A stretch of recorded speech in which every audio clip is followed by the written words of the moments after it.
नमस्कार दोस्तों, स्वागत है आप सभी का आपके अपने इस यूट्यूब चैनल बाय एमडी धीवर पर। सो दोस्तों, आज का जो हमारा क्लास होने वाला है क्लास नंबर 4 होने वाला है। और आज के क्लास का जो हमारा विषय रहेगा वो सामान्य ज्ञान, जिनको आप लोग जीके के नाम से जानते हो। और उसके अलावा आज के क्लास का जो हमारा टॉपिक रहेगा वो रहेगा आप लोगों का लोकसभा, राज्यसभा एवं संवैधानिक प्रावधान। अब आप लोगों के मन में एक सवाल आ रहा होगा कि सर, हम लोगों ने तो क्लास नंबर 3 में ये जो सेम टॉपिक है लोकसभा, राज्यसभा एवं संवैधानिक प्रावधान, उसको तो हम लोगों ने कर लिया था। और अगर कर ली होंगे ना ये जो क्लास हमारा जो 3 है, तो आप लोगों को पता चल गया होगा कि हम लोगों ने जब क्लास 3 किया था जो सामान्य ज्ञान आपका विषय है उसका, तो उसमें मैंने आप लोगों को बताया था कि जो टोटल 25 क्वेश्चन लाया था, और 25 क्वेश्चन में टाइम ज़्यादा हो जाने के कारण मैं आप लोगों को केवल 15 ही क्वेश्चन का आंसर दिया था। ठीक है, और जो 15वां क्वेश्चन था उसको मैंने आप लोगों के लिए होमवर्क के तौर पर छोड़ दिया था। तो आज इस क्लास में ना जो 15 से लेकर के जो 25 क्वेश्चन है, अर्थात जो 10 क्वेश्चन है उसको करेंगे, और जो 15वां क्वेश्चन में मैंने आप लोगों को जो होमवर्क दिया था ना उसका भी आंसर मैं आप लोगों को बताते हुए चलूंगा। और इससे पहले अगर आप लोगों ने मेरा सामान्य ज्ञान का अगर क्लास को नहीं देखा होगा तो उसको भी पहले 1 से लेकर के 3 तक की कंटिन्यू देख लीजिए, क्योंकि हम लोग प्री बीएड इंट्रेंस एग्जाम और प्री डीलेड इंट्रेंस एग्जाम का जो आप लोगों का सिलेबस है, और 2025 में जितने भी लोग तैयारी कर रहे होंगे इंट्रेंस एग्जाम जो प्री बीएड और प्री डीलेड का है उसका, तो उसके लिए हम लोग प्रॉपर टॉपिक वाइज आप लोगों के जितने भी सब्जेक्ट है सारे सब्जेक्ट का ना हम लोग क्लास लेकर आ रहे हैं, ताकि आप लोगों को कहीं प्राइवेट कोचिंग करने की आवश्यकता ना पड़े, इसलिए। ठीक है, तो नहीं देखे होंगे ना तो इसी चैनल पर मैंने आप लोगों के लिए ना प्लेलिस्ट भी बना दी है, अलग अलग टॉपिक वाइज, अलग अलग क्लास वाइज, अलग अलग विषय वाइज बना दिया है, तो उसको जाकर के आप आसानी से देख सकते हो। और अभी आप लोगों के पास 40 दिनों का टाइम है, और इस 40 दिनों में आप लोग बेहतर तैयारी कर सकते हो। ठीक है, और आपके बेहतर तैयारी करने के लिए ये महत्वपूर्ण हो जाता है कि आप कंटिन्यू क्लास देखते रहो और अपनी तैयारी बहुत महत्वपूर्ण तरीके से करते रहो। ये 40 दिन ही आप लोगों को डिसाइड करेगा कि आपका सिलेक्शन गवर्नमेंट कॉलेज में होगा या नहीं। और एक बात अगर जान लो, अगर आप लोग 60+ मार्क्स लेकर के आते हो ना तभी आप लोगों को गवर्नमेंट कॉलेज मिल पाएगा। उससे अगर कि कम में सोचोगे ना तो मुश्किल है फिर। और गवर्नमेंट कॉलेज के बहुत सारे फायदे से अगर मैं फायदे गिनाते रहूँ ना तो बहुत टाइम हो जाएगा। एक दो फायदे से जो मैंने जाना है, ठीक है, क्योंकि मैं खुद गवर्नमेंट कॉलेज से किया हुआ हूँ, तो इसलिए मैं आप लोगों को बता रहा हूँ। गवर्नमेंट कॉलेज से सबसे पहला फायदा से आप लोगों को ये होने वाला है कि आप लोगों की जो फीस है वो बहुत कम लगने वाली है। मात्र 1 साल की अगर फीस है वो आप लोगों की मात्र 3000 लेने वाली है। ठीक है, 3000 मात्र आप लोगों का 1 साल का फीस लेने वाली है। एग्जाम फीस की बात करो तो एग्जाम फीस थोड़े बहुत लेंगे, मुश्किल से 1500 से 2000 फिर आप लोगों का एग्जाम फीस लेने वाली है। उसके अलावा जो पढ़ाई का लेवल जो बोलोगे ना, बहुत अच्छे से पढ़ाई होता है यार। और उसके अलावा आप लोग बोलोगे ना कि हॉस्टल सुविधा की बात करोगे तो हॉस्टल सुविधा भी बहुत अच्छी तरीके से कई कॉलेज में मिलता है। 1-2 गवर्नमेंट कॉलेज को छोड़ करके ना अधिकतर जो डाइट है ना, अगर देखोगे आप लोग तो डाइट में सबसे ज़्यादा हॉस्टल सुविधा मिलता है, कईयों हॉस्टल मिल जाएगा आप लोगों को। ठीक है, तो ये आप लोगों को सुविधा मिलता है। उसके अलावा और गिनाऊँ ना तो बहुत सारे फायदे सर, आप लोग को एक्टिविटी अलग से कराया जाता है, बाहर आप लोगों के लिए खिलाने के लिए, कंपटीशन कराने के लिए दूसरे डाइटों के साथ लेकर के जाया जाता है, तो बहुत सारे फायदे से। ठीक है, तो मैं ये बोलता हूँ कि जितने भी लोग मिडिल फैमिली के हो वो लोग तो यही चाहेंगे यार कि मुझे मेरा जो एडमिशन है वो गवर्नमेंट कॉलेज हो जाए। गवर्नमेंट कॉलेज हो गया, आप लोगों को मेहनत करने की ज़रूरत बहुत ही ज़्यादा होगी, तो ध्यानपूर्वक इस क्लास को लीजिए। और मैं तो यही चाहूँगा कि आप लोग ना जो मेरा तीसरा क्लास है ना उसमें जितना भी मैंने ये सारा चीज़ आप लोगों को कराया हुआ है, अर्थात आप लोगों को जो थ्योरी का क्लास लिया हुआ है ना वो सारे को थोड़े थोड़े पढ़ लीजिए। ठीक है, क्योंकि अगर आप लोग सोचोगे कि मैं अलग से बुक लेकर के ये सारी जो हमारा जो जीके का सामान्य ज्ञान का जो क्लास है उसको पढ़ो तो बहुत टाइम हो जाएगा। केवल आप लोग सामान्य ज्ञान का 20 नंबर के पीछे नहीं पढ़ सकते। ठीक है, तो इसीलिए मैंने आप लोगों के लिए जो चुनिंदा जो क्वेश्चन है वो लेकर आया हूँ, और जो मुख्य मुख्य जो बातें हैं आप लोगों की, तो उसमें मैं थ्योरी में लेकर आया हूँ, और जो मेन आप लोगों का जो एग्जाम के बेसिस पे इंपॉर्टेंट प्रश्न है ना वो लेकर के आऊँ। ठीक है, तो ध्यानपूर्वक सारी को देखते हुए चलिएगा। ठीक है, और नहीं देखे होंगे तो इन सारे जो मैंने थ्योरी कराया ना उसको ध्यानपूर्वक कर लीजिएगा। ठीक है, उसके बाद फिर ये चौथा क्लास को ध्यानपूर्वक देखिएगा। तो सबसे पहले आप लोग देखिए, मैंने आप लोगों को प्रश्न क्रमांक जो 15 है वो होमवर्क के तौर पे आप लोगों को क्लास क्रमांक 3 जो था ना हम लोग किए थे उसमें दिया था। ठीक है, और मेरे अनेक जो व्यूअर है वो इसका आंसर करेक्ट भी बताएं। तो सबसे पहले चलिए इसका मैं करेक्ट आंसर है उसको और भी आप लोगों को बता देता हूँ, ताकि बाकी जिनका गलत हुआ वो सुधार लेंगे। ठीक है, तो सबसे पहले प्रश्न क्रमांक 15 क्या था, भारत के संविधान की निम्नलिखित में से कौन सी एक अनुसूची में दल बदल विरोधी कानून विषयक प्रावधान है। तो इसका जो अनेक लोगों ने ना इसका आंसर जो दिया था वो ऑप्शन क्रमांक डी था, 10वीं अनुसूची में। ठीक है, क्योंकि अगर आप लोगों ने मेरा क्लास क्रमांक 3 देखा होगा ना तो आप लोगों को पता होगा कि मैंने आप लोगों के प्रश्न क्रमांक जो 14 किया था उसमें भी बताया था कि इसमें जितने भी ऑप्शन थे उसका डील करके बताया था कि कौन सी अनुसूची में क्या क्या है। ठीक है, तो सबसे पहले आप लोग ये जान लो कि मेरा जो प्रश्न आप लोगों को सॉल्व करने का जो तरीका होता है, आप लोगों को क्लास लेने का जो तरीका होता है वो बाकियों से अलग होता है। कैसे अलग होता है, तो देखिए, मैं अगर आप लोगों को केवल मैं बोल दूं कि प्रश्न क्रमांक 15 का जो उपयुक्त आंसर है ऑप्शन नंबर डी 10वीं अनुसूची में, उसके बाद आगे बढ़ जाऊं, तो आप लोगों को क्या होगा, अगर ये प्रश्न ही पूछा जाता तभी आप आंसर दे पाते। अगर ये प्रश्न नहीं पूछा जाता, अगर इसके बजाय अगर कि पूछ लेते कि दूसरी अनुसूची में क्या है, तो अब आंसर दे पाते क्या, नहीं दे पाते ना। तो इसलिए मैं क्या करता हूं कि आप लोगों का जितने भी इसमें ऑप्शन जो दिया होता है क्वेश्चन का, उस सभी ऑप्शन को डील करता हूं ताकि आप लोगों को इसके अलावा कोई कोई भी प्रश्न पूछिए, अगर पूछ लिया जाता कि 8वीं अनुसूची में क्या है तो आप बता पाते क्या? नहीं ना। तो अगर मैं आप लोगों को इसी प्रश्न में आप लोग को बता दूं कि दूसरी अनुसूची में क्या है, तीसरी अनुसूची में क्या है, 5वीं अनुसूची में क्या है या 8वीं अनुसूची में क्या है, ये बता दो तो आप समझ पाओगे ना एक बार में।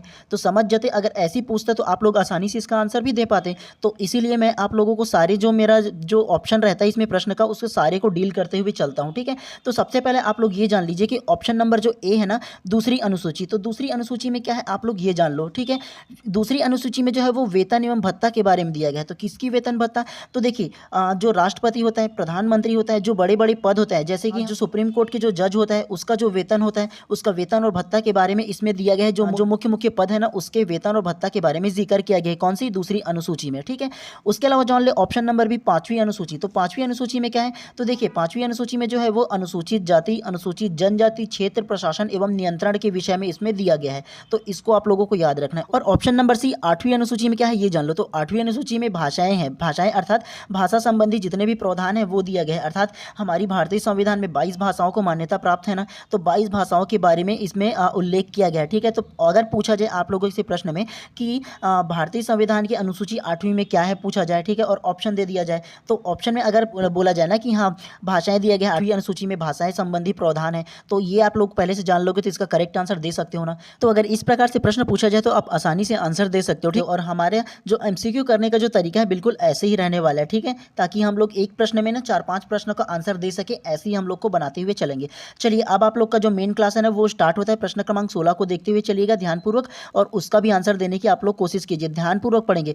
और एक बात आप लोग जान लो, अब का जो एग्जाम होने वाला है ना वो आप लोगों की ऐसे ही प्रश्न पूछने वाला है कि सिंपल प्रश्न पूछने वाला नहीं है, सिंगल लाइन में प्रश्न पूछने वाला नहीं है। आप लोगों को अब जो क्वेश्चन रहेगा ना, जो सामान्यतः जो सामान्य ज्ञान का जो प्रश्न रहेगा वो कूट में पूछने वाला है, ठीक है।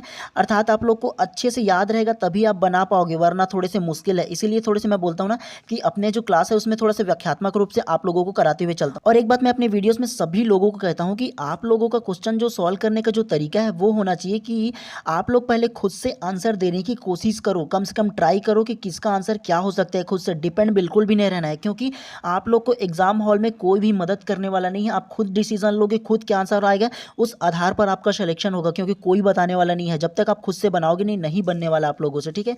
तो मैं हमेशा अपने वीडियोस में कहता हूँ कि आप पहले खुद से बनाने की कोशिश कीजिए कि जितने भी लोग हैं ना, मैं जितना भी क्वेश्चन लेके आता हूँ, चाहे वो 20 हो, 15 हो, चाहे 25 हो, जितने क्वेश्चन है सारे में खुद के देने की कोशिश कीजिए। और ट्राई कीजिए कि यार कितना आप लोगों का सही हो पा रहा है, अधिकतर से अधिकतर कितना सही हो पा रहा है ये ट्राई कीजिएगा, ठीक है। चलिए प्रश्न क्रमांक 16 को पढ़ते हैं। धार्मिक स्वतंत्रता के अधिकार के प्रावधान के अंतर्गत सम्मिलित है। पहला को पढ़िए, धर्म प्रचार करने का अधिकार। दूसरा, सिखों को कृपाण धारण एवं रखने का अधिकार। तीसरा, राज्यों को समाज सुधार विधि निर्माण करने का अधिकार। चौथा, धार्मिक निकायों को लोगों का धर्म परिवर्तन करने का अधिकार। तो ये चारों को पहले ध्यानपूर्वक पढ़िए आप लोग, और पढ़ने के बाद इसमें से कौन कौन सा सही है और कौन गलत है ये पहले डिसीजन लीजिए। आप लोगों का सॉल्व करने का तरीका क्या होना चाहिए, पहला को पढ़ो, पहला सही या गलत ये डिसाइड करो। दूसरा को फिर से पढ़ो, सही या गलत पहले क्रॉस कर करके ना या राइट करके पहले चेक कर लो। तीसरा को पढ़ो, तीसरा को सेम करो वैसे ही, सही या गलत, या चौथा को पढ़ो सही या गलत। उसके आधार पर स्वयं डिसीजन लो कि हाँ ऑप्शन नंबर ए सही है कि ऑप्शन नंबर बी सही है कि ऑप्शन नंबर सी सही है कि ऑप्शन नंबर डी सही है, क्या इसमें सही है आप लोगों को बताना है, ठीक है। चलिए आप लोगों को ना 5 सेकंड का टाइम है, खुद से डिसाइड कीजिए और बताइए कि क्या इसका आंसर होगा। फिर इसका आंसर मैं आप लोगों को व्याख्यात्मक रूप से बताऊंगा। तो प्रश्न क्रमांक 16 का जो उपयुक्त आंसर होगा वो आप लोगों का हो जाएगा ऑप्शन नंबर ए, 1, 2 और 3 करेक्ट हो जाएगा। कैसे? तो थोड़े से ध्यानपूर्वक समझने की कोशिश कीजिएगा, ठीक है। मैं आप लोगों को समझाने की कोशिश करता हूँ।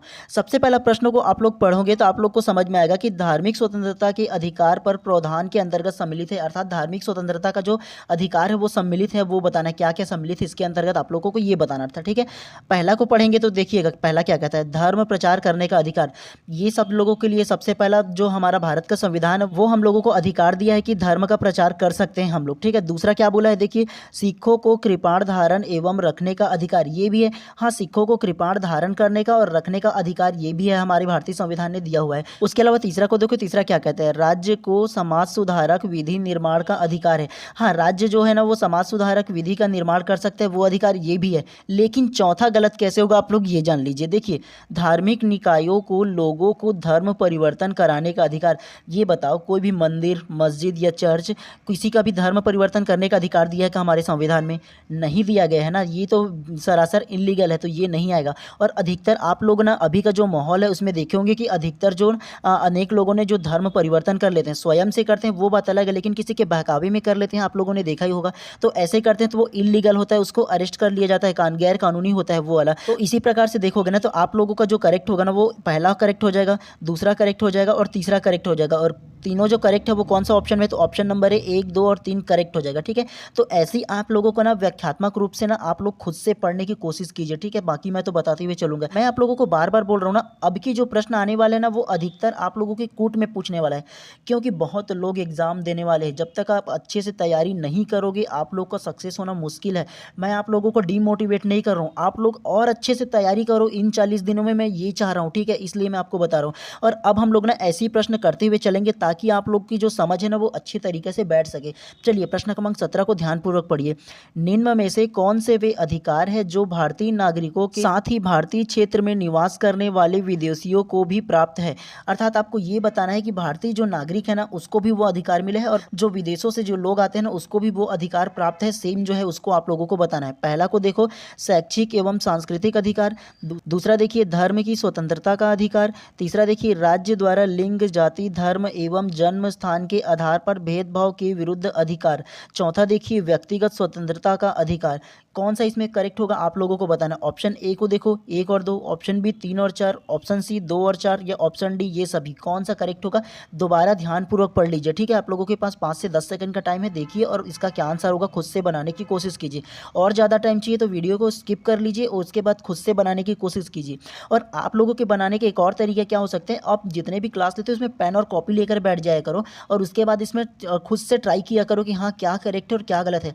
जब आप लोग लिख के पढ़ोगे ना तो आप लोगों की और भी अच्छे से समझ में आने वाला है। और इस प्रकार के अगर प्रश्न एग्जाम में आते हैं तो आप आसानी से बना सकते हो, क्योंकि आप लोग का माइंड ना, क्योंकि क्रिएटिविटी के साथ आप किए हो ना, लिखने के साथ किए हो तो जल्दी ही कैप्चर करता है आप लोगों का जो माइंड है वो। तो प्रश्न क्रमांक 17 का क्या आंसर होगा जल्दी से बताइए आप लोग। तो प्रश्न क्रमांक 17 का जो उपयुक्त आंसर है वो आप लोगों का हो जाएगा ऑप्शन नंबर सी करेक्ट हो जाएगा, 2 और 4। कैसे? तो थोड़े से ध्यानपूर्वक आप लोग समझते हुए चलिएगा, ठीक है। चलिए पहला सबसे फर्स्ट को हम लोग पढ़ते हैं, ठीक है। क्या बोला गया है? शैक्षिक एवं सांस्कृतिक अधिकार। और प्रश्न को आप लोग पढ़े होंगे ना तो आप लोग के समझ में आया होगा, मैंने आप लोगों को समझाया भी था कि हम लोग जो भारत के मूल निवासी हैं और जो विदेशी से जो लोग टूरिस्ट के तौर पर आते हैं, ठीक है, उन लोगों को कौन सा समान अधिकार मिला है, दोनों को एक समान आप लोगों को ये बताना था। तो फर्स्ट क्या कहते हैं, देखिए शैक्षिक एवं सांस्कृतिक अधिकार। शैक्षिक एवं सांस्कृतिक अधिकार केवल और केवल भारत के मूल निवासियों को दिया गया है, ठीक है, विदेशियों को नहीं दिया गया। शैक्षिक कहने का मतलब जो शिक्षा में है ना उनको कुछ शर्तें के साथ ही उन लोगों को शैक्षिक जो अधिकार है वो दिया जाता है, लेकिन जो पूर्णतः जो हम लोग को जितना छूट मिलता है उतना छूट बाकियों को जो विदेशी उनको नहीं मिलता, तो ये गलत हो जाएगा, ठीक है। और दूसरा को देखिए सबसे पहला धर्म की स्वतंत्रता का अधिकार, तो ये करेक्ट होगा, सही हो जाएगा। कैसे? तो देखिए कोई भी अगर विदेशी आता है तो उस विदेशी को ना अपनी धर्म की स्वतंत्रता का अधिकार मिलता है, वो किसी भी धर्म को ना मान सकता है, कोई भी मंदिर, मस्जिद, चर्च में जा सकता है, ठीक है। तो ये उन लोगों को छूट और अधिकार दिया जाता है, तो ये करेक्ट हो जाएगा, ये सही हो जाएगा। तीसरा को देखिए राज्य द्वारा लिंग, जाति, धर्म एवं जन्म स्थान के आधार पर भेदभाव के विरुद्ध अधिकार, तो सबसे पहला आप लोग ये जान लीजिए तीसरा भी करेक्ट नहीं होगा, ठीक है, ये भी गलत हो जाएगा, क्योंकि जो विदेशी है उनको ना अलग अलग ये जो अधिकार है वो नहीं दिया गया, केवल और केवल भारतीय नागरिकों को दिया गया है, ठीक है, कहीं भी नहीं जा सकता वो, तो उन लोगों को ऐसे अधिकार नहीं दिए गया है, ठीक है, तो ये भी गलत हो जाएगा। उसके अलावा चौथा को देखिए व्यक्तिगत स्वतंत्रता का अधिकार, तो देखिए व्यक्तिगत स्वतंत्रता का अधिकार जो हमारे विदेशी जो आते हैं ना, ठीक है, हमारे देश में उनको व्यक्तिगत स्वतंत्रता का अधिकार दिया जाता है, ठीक है, कि वो टूरिस्ट प्लेस में कहीं भी घूम सकता है, कहीं भी कहने का मतलब जहां वो सार्वजनिक स्थान है वहां घूम सकता है, वो व्यक्तिगत स्वतंत्र है उसके लिए। तो इस प्रकार से प्रश्न क्रमांक 17 का जो उपयुक्त आंसर होगा वो आप लोगों का हो जाएगा ऑप्शन नंबर सी, 2 और 4 ही करेक्ट हो जाएगा। 2 मतलब धार्मिक स्वतंत्रता का अधिकार और 4 मतलब व्यक्तिगत स्वतंत्रता का अधिकार। केवल 2 ही अधिकार जो है ना वो विदेशियों को दिया गया है, बाकी ये चारों जो अधिकार है वो हम लोग जो मूल नागरिक है जो भारत के उनको मिला हुआ है, ठीक है। तो ऐसे आप लोगों को बनाते हुए चलना है। चलिए प्रश्न क्रमांक 18 को अब देखते हैं, इसका भी आंसर देने की कोशिश की। जितने भी प्रश्न मैं बता रहा हूँ ना सब आप लोगों को आप कूट में पूछे जाने वाले हैं, ठीक है। तो चलिए प्रश्न क्रमांक 18 को ध्यानपूर्वक पढ़िए और इसका भी आंसर देने की कोशिश कीजिएगा। क्या कहे प्रश्न 18, देखिए निम्नलिखित कथनों पर विचार कीजिए, अर्थात ये जो 2 कथन दिया है ना उस पर विचार करना है और बताना है क्या इसका होगा। सबसे पहला फर्स्ट को पढ़ते हैं, क्या कहा है, भारत के संविधान के 20वें अनुच्छेद के अनुसार किसी व्यक्ति को उसके प्राण या दैहिक स्वतंत्रता से विधि द्वारा स्थापित प्रक्रिया के के अनुसार ही वंचित किया जाएगा, अन्यथा नहीं। दूसरा क्या है उसको देखिए, भारत के संविधान के 21वें अनुच्छेद के अनुसार कोई भी व्यक्ति किसी अपराध के लिए तब तक निर्दोष नहीं ठहराया जाएगा जब तक कि उसे ऐसे कोई कार्य करने के समय जो अपराध के रूप में आरोपित है किसी प्रवृत्ति विधि का अतिक्रमण नहीं किया है। ठीक है, तो ध्यानपूर्वक आप लोग पढ़ लिए ना। चलिए आप कूट में बताइएगा। ठीक है, ऑप्शन ए को देखिए केवल एक, ऑप्शन बी केवल दो, या ऑप्शन सी एक और दो, और ऑप्शन डी ना तो एक और ना ही दो। कौन सा होगा इसका आंसर, जल्दी से बताइए। दोबारा पढ़ लीजिए अच्छे से, उसके बाद आंसर दीजिएगा। ठीक है, सबसे पहले खुद से एक बार और पढ़ लीजिए, तब आप लोगों को अच्छे से समझ में आएगा। चलिए 10 सेकंड का आप लोगों के पास टाइम है, क्या इसका आंसर होगा जल्दी से बताइए। चलिए तो फिर प्रश्न क्रमांक जो 18 है वो आप लोगों के लिए होमवर्क के तौर पे मैं छोड़ देता हूँ। मैं अपने जितने भी वीडियोस होता है ना उसमें 1 से 2 प्रश्न आप लोगों के लिए होमवर्क के तौर पे छोड़ देता हूँ। ठीक है, तो जो मेरा क्लास नंबर 3 था ना उसमें मैंने प्रश्न क्रमांक 15 को आप लोगों को होमवर्क के तौर पर दिया था। ठीक है, वो अलग ही क्लास हो गया, और आज का जो क्लास है वो सेकंड क्लास है, तो उसमें हम लोगों ने ना प्रश्न क्रमांक 18 को आप लोगों के होमवर्क के तौर पर छोड़ दे रहा हूँ। ध्यानपूर्वक पढ़िए और इसका आंसर देने की कोशिश कीजिए। चाहिए ना तो दोबारा तिबारा पढ़ लो, लेकिन अभी टाइम है। ठीक है, जितना अच्छे से आप लोग आंसर दोगे उतना ही आप लोग सक्षम हो जाओगे। ठीक है, तो ये जो क्वेश्चन आप लोगों के लिए होमवर्क के तौर पे मैं एक प्रश्न को छोड़ दे रहा हूं। ठीक है, इसका आंसर मैं आप लोगों से उम्मीद करता हूं कि आप लोग कमेंट बॉक्स पर जरूर देंगे। ठीक है, और जो लोग इसका आंसर देंगे उसमें मैं ना अगर सही होगा तो यस लिखूंगा, गलत होगा तो फिर उसका सही आंसर आप लोगों की बताऊंगा। ठीक है, चलिए प्रश्न क्रमांक हम लोग 19 कर लेते हैं। इसको ध्यानपूर्वक देखिए और इसका भी आंसर देने की कोशिश कीजिएगा आप लोग। ठीक है, चलिए प्रश्न क्रमांक 19 पढ़िए। भारत के संविधान के भाग 3 किससे संबंधित है? अर्थात भारत के जो संविधान है ना उसमें जानते हो आप लोग 22 भाग दिया गया है। ठीक है, तो 22 भागों में भाग तीसरा किससे संबंधित है आप लोगों को बताना है। ऑप्शन ए राज्य के नीति निर्देशक तत्व, ऑप्शन बी मूल कर्तव्यों से, ऑप्शन सी मूल अधिकारों से, या ऑप्शन डी नागरिकता से। तो किससे संबंधित है आप लोग को बताना है, जल्दी से बताइए। चलिए 5 सेकंड का टाइम है आप लोगों के पास, फिर इसका आंसर मैं तो दूंगा ही आप लोगों को। तो प्रश्न क्रमांक 19 का जो उपयुक्त आंसर है वो आप लोगों का हो जाएगा ऑप्शन नंबर सी हो जाएगा, मूल अधिकार से, जिनको हम लोग किसके नाम से जानते हैं, इसको मौलिक अधिकार के नाम से भी जानते हैं। ठीक है, तो देखिए सबसे पहले आप लोग ये जान लीजिए कि इसमें क्या क्या है। भाग 3 में पूछा है ना, भारतीय संविधान के भाग 3 किससे संबंधित है पूछा है ना, तो भारतीय संविधान के भाग 3 में मूल अधिकारों का जिक्र किया गया है। ठीक है, उसके अलावा आप लोग बाकी ऑप्शन में क्या क्या दिया गया इसको भी आप लोग जान लो। ऑप्शन ए जो बोलता है राज्य के नीति निर्देशक तत्व, तो राज्य के नीति निर्देशक तत्व जो किससे संबंधित है, तो ये भाग 4 से संबंधित है। ये आप लोग याद रखना है। ठीक है, भाग 4 में राज्य के नीति निर्देशक तत्व के विषय में बोला गया है। उसके अलावा जान लो ये जो ऑप्शन नंबर बी मूल कर्तव्य है, तो ये कौन से भाग में है, तो ये मूल जो कर्तव्य है वो भाग 4 के ना क में दिया गया है। ठीक है, अर्थात भाग 4 में क्या दिया गया है, राज्य के नीति निर्देशक तत्व के विषय में दिया गया है, और उसके अलावा भाग 4 क करके दिया है। ठीक है, भाग 4 क में ही ना आप लोग का मूल कर्तव्य को भी शामिल किया गया है। ठीक है, तो आप लोग याद रखना है इसको भी। उसके अलावा ऑप्शन नंबर डी जान लो कि नागरिकता जो है ना आप लोगों का भाग 2 में दिया गया है। ठीक है, भाग 2 में नागरिकता का जिक्र किया गया है, तो ये भी आप लोगों को याद रखना है। चलिए आप लोगों को रिवाइज कर देता हूँ। राज्य के नीति निर्देशक तत्व जो है वो किस में आता है, तो भाग 4 में आता है। उसके अलावा जान लो मूल कर्तव्य किस में आता है, तो मूल कर्तव्य भाग 3 में आता है, ये आप लोगों को पता चल गया। उसके अलावा जान लो नागरिकता किस में आता है, तो भाग 2 में नागरिकता आता है। इतने सारी बातों को आप लोगों को याद रखना है। चलिए प्रश्न क्रमांक 20 को ध्यानपूर्वक पढ़िए और इसका भी आंसर देने की कोशिश कीजिए। प्रश्न क्रमांक 20 क्या कहता है, शोषण के विरुद्ध अधिकार किस पर प्रतिबंधन लगाता है, अर्थात शोषण के विरुद्ध जो अधिकार वो किस पर प्रतिबंधन लगाता है आप लोगों को ये बताना है। ऑप्शन ए को देखिए 14 साल से कम उम्र के बच्चों को पारिवारिक व्यवसाय में नियोजित करने पर प्रतिबंध लगाता है। ऑप्शन बी को देखो 14 साल से कम उम्र के बच्चों को खतरनाक कार्यों में नियोजित करने पर प्रतिबंधन लगाता है। ऑप्शन सी को देखो 14 साल से कम उम्र के बच्चों को पारिवारिक फार्मों पर कार्य करने पर प्रतिबंधन लगाता है, या ऑप्शन नंबर डी उपरोक्त सभी पर रोक लगाता है। तो आप लोग को ध्यानपूर्वक पढ़ना है और इसका क्या आंसर होगा जल्दी से बताइएगा। ठीक है, फिर इसका आंसर मैं आप लोगों को दूंगा। तो प्रश्न क्रमांक 20 का जो उपयुक्त आंसर है वो आप लोगों का हो जाएगा ऑप्शन नंबर बी हो जाएगा, 14 साल से कम उम्र के बच्चों को खतरनाक कार्यों में नियोजित करने पर प्रतिबंध लगाता है। कैसे, तो सबसे पहला ध्यानपूर्वक आप लोग सुनिए। ठीक है, बाकी कैसे गलत होगा मैं आप लोगों को बता देता हूँ।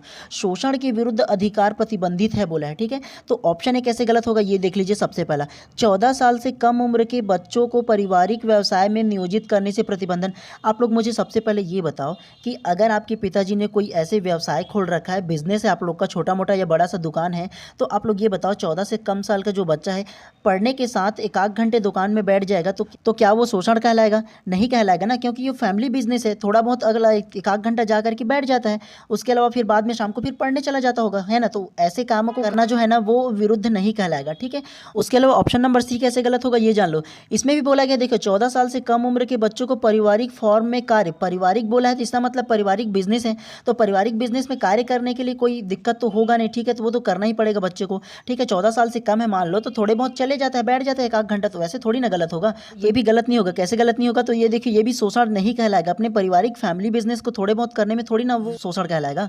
तो इस प्रकार से ये भी शोषण नहीं कहलाएगा और ये भी शोषण नहीं कहलाएगा, अर्थात ऑप्शन ए भी शोषण नहीं कहलाएगा, ऑप्शन सी भी शोषण नहीं कहलाएगा। अगर दोनों शोषण नहीं कहलाएगा तो ऑप्शन डी तो वैसे ही गलत हो जाने हैं, ठीक है। तो केवल और केवल कौन सा शोषण कहलाएगा, 14 साल से कम उम्र के बच्चों को खतरनाक कार्यों में बोला है, खतरनाक अर्थात उसको जान की अगर की कोई दिक्कत हो ना तो वो खतरनाक कहलाता है, ठीक है। तो इस प्रकार से प्रश्न क्रमांक 20 का जो उपयुक्त आंसर होगा आप लोगों का ऑप्शन नंबर बी करेक्ट हो जाएगा। चलिए प्रश्न क्रमांक 21 को ध्यानपूर्वक पढ़िए और इसका भी आंसर दीजिएगा। भारतीय नागरिकों के मौलिक अधिकारों पर निम्न में से कौन सा विवेक संगत प्रतिबंध लगा सकता है? ऑप्शन ए उच्चतम न्यायालय, ऑप्शन बी संसद, ऑप्शन सी मंत्रिपरिषद की सलाह पर राष्ट्रपति या ऑप्शन डी उपरोक्त में से कोई नहीं। संविधान में पहले से ही प्रतिबंधों को शामिल किया गया है। क्या इसका आंसर होगा बताइए। सबसे पहला खुद से एक बार और पढ़ लीजिए और फिर इसका आंसर दीजिए। तो प्रश्न क्रमांक 21 का जो उपयुक्त आंसर है वो आप लोगों का हो जाएगा ऑप्शन नंबर बी संसद करेक्ट हो जाएगा। कैसे, तो थोड़े से आप लोग जान लो, ठीक है। प्रश्न में क्या कहा है देखिए, भारतीय नागरिकों के मौलिक अधिकारों पर निम्न में से कौन सा विवेक संगत प्रतिबंध, अर्थात आप लोग के मौलिक अधिकार को छीन सकता है। तो कौन छीन सकता है, केवल और केवल संसद है जो आप लोगों का जो मौलिक अधिकार है वो आप लोगों से छीन सकता है। उसके अलावा ऑप्शन ए को देखो उच्चतम न्यायालय, उच्चतम न्यायालय जो होता है ना वो मौलिक अधिकार की व्याख्या करता है। अगर आप लोग को लगता है कि आप लोग के मौलिक अधिकार जो दिया है उसका हनन हो रहा है तो आप लोग सीधा सीधा उच्चतम न्यायालय का दरवाजा खटखटा सकते हो, उसमें आप लोगों अपना दलील रख सकते हो, अर्थात अपनी बात रख सकते हो कि मेरे मौलिक अधिकार का हनन हो रहा है, तो वो व्याख्या करता है जो उच्चतम न्यायालय है वो, ठीक है। उसके अलावा आप लोग को पता होगा कि हमारे देश में एक बार इमरजेंसी लग चुका है, अर्थात आप लोगों के जो मौलिक अधिकार है, अर्थात कई मौलिक अधिकार उनको छीन लिया गया था इमरजेंसी के दौर पर। तो वो कैसे लगा था, तो वो संसद से कुछ नियमों को पारित करके लगाया गया था, ठीक है। तो इस प्रकार से प्रश्न क्रमांक 21 का जो उपयुक्त आंसर होगा ऑप्शन नंबर बी करेक्ट हो जाएगा, ठीक है। चलिए प्रश्न क्रमांक 22 को हम लोग देखते हैं, ठीक है। इसको भी ध्यानपूर्वक पढ़िए, ये आप लोगों के लिए थोड़े से सरल हो सकता है अगर ध्यानपूर्वक पढ़ेंगे तो, ठीक है। प्रश्न 22 क्या कहता है पढ़िए। संपत्ति के अधिकार को मूल अधिकारों की सूची से संविधान संशोधन द्वारा निकाल दिया गया, यह अधिकार अब किस अनुच्छेद के अंतर्गत प्राप्त है? ऑप्शन ए 31(2), ऑप्शन बी 301 का, ऑप्शन सी 300 का या ऑप्शन डी 19(1). कौन सा हो गया इसका आंसर बताइए जल्दी से। तो प्रश्न क्रमांक 22 का जो उपयुक्त आंसर है वो आप लोगों का हो जाएगा ऑप्शन नंबर सी 300 का आर्टिकल हो जाएगा, ठीक है। कैसे, तो थोड़े से आप लोग जान लो, ठीक है। क्या सबसे पहला प्रश्न क्या है, संपत्ति के अधिकार को मूल अधिकारों की सूची से विधान संशोधन द्वारा निकाल दिया गया है, यह अधिकार अब किस अनुच्छेद के अंतर्गत आता है? तो ये जो संपत्ति का आप लोगों को जो अधिकार दिया गया था ना, अधिकार मतलब जो मौलिक अधिकार था, पहले आप लोगों को पता ही होगा कि जो संपत्ति का अधिकार वो पहले मौलिक अधिकार था, ठीक है। लेकिन मौलिक अधिकार की लिस्ट से सूची से उसको हटा दिया गया और हटा करके ना ये जो आर्टिकल 300 का है ना उसमें डाल दिया गया है इसमें। और ये जो आर्टिकल 300 का है उसमें क्या कहा गया है, किसी भी व्यक्ति को कानून के बिना उनकी संपत्ति से वंचित नहीं किया जा सकता, ठीक है। तो ये जो मौलिक अधिकार था ना, जो आप लोगों का अधिकार था ना, वो आप लोगों को कानूनी अधिकार बना दिया गया है, ठीक है। उसके अलावा ऑप्शन नंबर भी 301 का में क्या है वो थोड़े से जान लो आप लोग, ठीक है। तो सबसे पहला 301 का में जो है ना वो वाद मामले संबंधित, अर्थात केंद्र सरकार और राज्य सरकार के मध्य ना अगर वाद का कोई मामला आ जाता है ना तो उसको निपटाने के लिए आपस में बात करने के लिए ये जो आर्टिकल है उसको दिया गया है, ठीक है। और उसके अलावा ऑप्शन नंबर 31(2) में क्या है और ऑप्शन नंबर डी 19(1) में क्या है, आप लोग को ये कमेंट करके बताना है, खुद से सर्च करना है। दो मैंने बता दिया, दो आप लोगों के लिए है और आप लोगों को बताना है इसमें क्या आर्टिकल दिया गया है वो आप लोगों को बताना है, ठीक है। कौन सा सब्जेक्ट इसमें है वो बताना है आप लोगों को। चलिए प्रश्न क्रमांक 23 को हम लोग अब देख लेते हैं, इसको भी ध्यानपूर्वक पढ़िए। अब फिर से आप लोगों का ये जो कूट में जो प्रश्न है ना वो पूछा जाएगा, ठीक है। जितने भी कूट में प्रश्न है ना ध्यानपूर्वक 2 बार से 3 बार पढ़ लो, लेकिन आंसर सही होना चाहिए, ये आप लोगों का टारगेट होना चाहिए। चलिए प्रश्न क्रमांक 23 को ध्यानपूर्वक पढ़ो। अनुच्छेद 19 व 21 द्वारा प्रत्याभूति अधिकार निम्नलिखित में से किसके द्वारा उल्लंघन करने पर संवैधानिक उपचार का प्रावधान करते हैं? पहला को देखो संघ सरकार, दूसरा राज्य सरकार, तीसरा नगर पालिका, चौथा निजी व्यक्तियों द्वारा, ठीक है। उसके अलावा ये जो कूट में दिया देखिए ऑप्शन है 1 और 2, ऑप्शन बी 1, 2 और 4, ऑप्शन सी 1, 2 और 3, ऑप्शन डी केवल 3। क्या इसका आंसर होगा दोबारा पढ़िए और बताइए। तो प्रश्न क्रमांक 23 का जो उपयुक्त आंसर है वो आप लोगों का हो जाएगा ऑप्शन नंबर सी 1, 2 और 3 करेक्ट हो जाएगा। कैसे, तो थोड़े से जो प्रश्न जो कहे ना उसको आप लोग को ध्यानपूर्वक सुन लीजिएगा, ठीक है। सबसे पहले आप लोग ये जान लीजिए कि ये प्रत्याभूति का अधिकार क्या होता है। तो प्रत्याभूति का जो अधिकार है वो प्रत्याभूति का मतलब गारंटी होता है, जिसको आप लोग वारंटी के नाम से जानते हो। उसके अलावा सबसे पहला आप लोग ये जान लो कि अनुच्छेद 19 में क्या है ये जान लो। तो अनुच्छेद 19 में वाक और अभिव्यक्ति की आज़ादी, निवास की आज़ादी और व्यवसाय करने की आज़ादी दिया गया है, ठीक है। और अनुच्छेद 21 में क्या दिया गया, तो अनुच्छेद 21 में जीवन और व्यक्तिगत स्वतंत्रता का अधिकार दिया गया है। ठीक है, इन दोनों को मिलाकर के प्रत्याभूति का अधिकार बनता है। प्रत्याभूति मतलब गारंटी, जीवन जीने की जो गारंटी है तो वो। ठीक, अगर इसको समझ गए तो उसके अलावा आप लोग ये जान लीजिए, निम्न में से किसके द्वारा उल्लंघन करने पर संवैधानिक उपचार का प्रावधान करते हैं। मतलब कौन इसका उल्लंघन करेगा तो संवैधानिक प्रावधान मिल सकता है। तो उल्लंघन कौन कौन कर सकता है, तो एक को देखो संघ सरकार, दूसरा राज्य सरकार और तीसरा नगर पालिका। तो अगर ये प्रमुख जो संस्था है वो अगर कि आप लोगों की जो प्रत्याभूति का अधिकार छीनते हैं ना, तो आप लोगों को संवैधानिक उपचार का प्रावधान करते हैं। ठीक है, अर्थात संवैधानिक उपचार का प्रावधान आप लोगों को मिलता है। ठीक है, और ये निजी व्यक्तियों द्वारा तो ये नहीं आएगा। ठीक है, तो इस प्रकार से प्रश्न क्रमांक 23 का जो उपयुक्त आंसर होगा वो ऑप्शन नंबर सी करेक्ट हो जाएगा। चलिए प्रश्न क्रमांक 24 को ध्यानपूर्वक पढ़िए और इसका भी आंसर देने की कोशिश कीजिए। भारतीय संविधान के अनुच्छेद 352 के अनुसार राष्ट्रीय आपात की घोषणा निम्नलिखित में से किन परिस्थितियों में की जा सकती है। हमने अभी थोड़े से चर्चा किया था ना कि आपातकालीन कैसे घोषणा की जाती है। तो आप लोग को बताना है कि इसमें जो आपातकालीन का जो जिक्र है 352 अनुच्छेद है उसमें दिया गया है, लेकिन किस परिस्थितियों में किया जा सकता है आप लोगों को ये बताना है। ऑप्शन ए संवैधानिक मशीनरियों का विफलता, ऑप्शन बी बाह्य आक्रमण, ऑप्शन सी आंतरिक अशांति या ऑप्शन डी युद्ध, बाह्य आक्रमण अथवा शस्त्र विद्रोह। क्या इसका करेक्ट आंसर होगा आप बताइए। तो प्रश्न क्रमांक 24 का जो करेक्ट आंसर होगा वो आप लोगों को हो जाएगा ऑप्शन नंबर डी युद्ध, बाह्य आक्रमण अथवा शस्त्र विद्रोह हो जाएगा। क्योंकि देखिए अगर ऑप्शन नंबर डी को आप लोग देखोगे ना तो इसमें सारी चीज़ें जो है ना वो समाहित हो जाती है। संवैधानिक मशीनरी विफलता का कारण ये नहीं होगा। ठीक है, बाह्य आक्रमण इसमें भी आ जाता है, आंतरिक अशांति इसी में ही आ जाता है। ठीक है, तो जो प्रश्न क्रमांक 24 का जो करेक्ट आंसर होगा वो आप लोगों का ऑप्शन नंबर डी हो जाएगा। और प्रश्न को थोड़ी सी ध्यानपूर्वक पढ़े होंगे ना आप लोग ना, तो सबसे पहले आप लोग ये याद रख लीजिए अनुच्छेद 352 में जो है ना वो राष्ट्रीय आपातकालीन की बात कही गई है और किन परिस्थितियों की जाती है। तो आप लोग ये जान लो जो ऑप्शन नंबर डी हो जाएगा वो करेक्ट होगा। ठीक है, ऐसे प्रश्न आप लोगों के एग्जाम में पूछे ही जाते हैं क्योंकि देखिए आप लोगों ने सुना होगा कि इमरजेंसी इससे पहले भी लग चुकी है, तो आप लोगों को याद रखना है। ठीक है, चलिए प्रश्न क्रमांक 25 को ध्यानपूर्वक पढ़िए और आज का जो हमारा क्लास है ना उसका अंतिम प्रश्न को ध्यानपूर्वक पढ़िए और कोशिश कीजिए कि आपका ये प्रश्न सही होने चाहिए। ठीक है, चलिए ध्यानपूर्वक पढ़िए क्या क्या है प्रश्न क्रमांक 25। निम्नलिखित कथनों पर विचार कीजिए। पहला क्या कहता है, देखिए भारत में 6 से 14 वर्ष आयु वर्ग के सभी बच्चों के लिए प्रारंभिक शिक्षा अब मौलिक अधिकार बन गया है। ठीक है, दूसरा क्या कहता है, सर्व शिक्षा अभियान केवल उत्तरी तथा पश्चिमी भारत में प्रारंभ किया गया है। उपरोक्त कथन में से कौन सा कथन सही है आपको ये बताना है। ऑप्शन ए केवल एक, ऑप्शन बी केवल दो, ऑप्शन सी एक और दो, ऑप्शन डी ना ही एक और ना ही दो। क्या इसका आंसर होगा बताइए और ट्राई कीजिए अंतिम ये जो क्वेश्चन जो है ना उसको आप लोग ध्यानपूर्वक बनाओ। तो प्रश्न क्रमांक 25 का जो उपयुक्त आंसर है वो आप लोगों का हो जाएगा ऑप्शन नंबर ए केवल एक करेक्ट हो जाएगा। कैसे, तो थोड़े से ध्यानपूर्वक प्रश्न को पढ़िए। पहला क्या कहता है, ये जो कथन है उसको ध्यानपूर्वक पढ़िए। भारत में 6 से 14 वर्ष के आयु वर्ग के सभी बच्चों के लिए प्रारंभिक शिक्षा अब मौलिक अधिकार बन गए। ये करेक्ट है, आप लोगों ने देखा होगा। ठीक है, कि 6 से 14 वर्ष का जो बालक है उसके लिए प्रारंभिक शिक्षा एक मौलिक अधिकार के रूप में बन गया है, निःशुल्क एवं अनिवार्य शिक्षा के रूप में आप लोगों ने सुना होगा। ठीक है, ये जो मौलिक अधिकार बन गया है ये जो कथन है वो करेक्ट हो जाएगा आप लोगों का। दूसरा गलत कैसे होगा ये आप लोग जान लीजिए। सर्व शिक्षा अभियान केवल उत्तरी तथा पश्चिमी भारत में प्रारंभ किया। सर्व शिक्षा अभियान संपूर्ण भारत में किया गया। ठीक है, तो ये केवल उत्तर और केवल पश्चिम में नहीं होगा, ये गलत हो जाएगा। तो प्रश्न क्रमांक 25 का जो करेक्ट आंसर होगा ऑप्शन नंबर ए करेक्ट हो जाएगा, केवल एक करेक्ट हो जाएगा। ठीक है, इसी प्रकार से आप लोगों को आंसर देते हुए चलना है। ठीक है, तो चलिए आज की क्लास में केवल इतना ही प्रश्न हम लोगों को करना था और आपकी जब तक कि एग्जाम नहीं हो जाता, प्री बीएड एंट्रेंस एग्जाम और प्री डीएड एंट्रेंस एग्जाम नहीं हो जाता ना, तब तक आप लोग को सिलेबस वाइज हम लोग कंटिन्यू क्लास आप लोगों के लिए लेते आते रहें। ठीक है, ताकि आप लोगों की तैयारी बेहतर हो और आपको एक गवर्नमेंट कॉलेज मिल सके, इसलिए हम कंटिन्यू क्लास लेकर के आएंगे। और जो आप लोग का जो रीजनिंग है ना उसमें हम लोग नंबर सिस्टम को और भी लेकर आएंगे। कई लोगों का हमारे जो चैनल है उसमें कमेंट आ रहा था। ठीक है, तो हम लोग नंबर सिस्टम भी लेकर के आएंगे जो ताकि 2-3 क्लास और बेटर तरीके से आप लोगों को जो तैयारी है वो हो सके।